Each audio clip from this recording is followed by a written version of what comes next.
Mula sa ere, parang antenang nakaangat sa karagatan sa bayan ng Mariveles ang MT Jason Bradley, ay ikalawang oil tanker na lumubog sa Bataan kasunod ng MT Terra Nova. Pinalibutan na ang Jason Bradley ng oil spill boom habang binabantayan ng dalawang barko ng Coast Guard.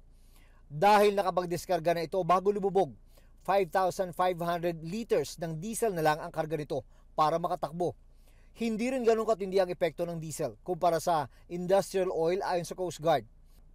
Pero kailangan pa ring alisin ang laman nitong diesel.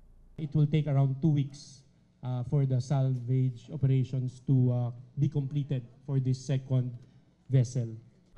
Kaugnay naman ang epekto ng MT Terra Nova. Manipis na langis o sheen na lang ang nakita sa maliit na bahagi ng Hagonoy, Bulacan at Cavite base sa latest aerial inspection ng Philippine Coast Guard. Bahagi ito ng inanod na langis mula sa Limay, Bataan kung saan lumubog ang MT Terra Nova na merong kargang halos 1.2 milyong litro ng industrial fuel oil. Sa tansya ng UP Marine Science Institute, base sa lagay ng panahon at mga pinakahuling lokasyon ng oil slicks, may posibilidad na umakyat pa Bulacan ang oil spill mula sa lumubog na MT Terra Nova. Pwede ring maapektuhan ang coastal area sa Cavite dahil sa galaw ng hangin. Pero sa ngayon, 1 litro ng langis na lang kada oras ang tumatagas. Malayong-malayo na mula sa 2 galon kada minuto noong mga unang araw. That cannot be affect doon po sa ating marine environment. So, isang malaking development po ito. Ayon sa salvaging company, naselyuhan na ang pressure valves at high-level alarm sensor ng Terra Nova.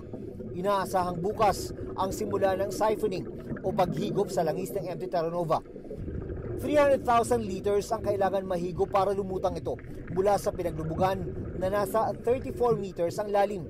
Pagkatapos ay hahatakin ito papuntang Pangpang para doon ituloy ang siphoning. Paparating po ngayon din yung motor tanker Helena Marie, which is the sister tanker ni motor tanker Terra Nova, in which lahat po nung masasiphon natin ng mga IFOs will be brought po sa motor tanker Helena.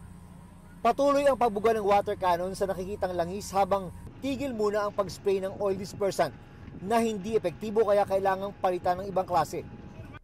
May mga nakaredy na ring improvised oil spill boom na gawa sa balat ng nyog na pangsipsip at harang ng langis.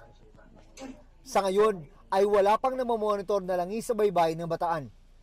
Pinagpulungan na yan ng mga lokal na pamahalaan at iba pang ahensya ng gobyerno. Kada 2 o 3 araw na susuriin ng Department of Health ang groundwater o tubig sa ilalim ng lupa sa Bataan. Sa sensory analysis, wala pang kakaiba sa mga isda sa mga palengke ng Bataan pero kailangan pa ng laboratory test. Gayunman, may fishing ban na sa Limay.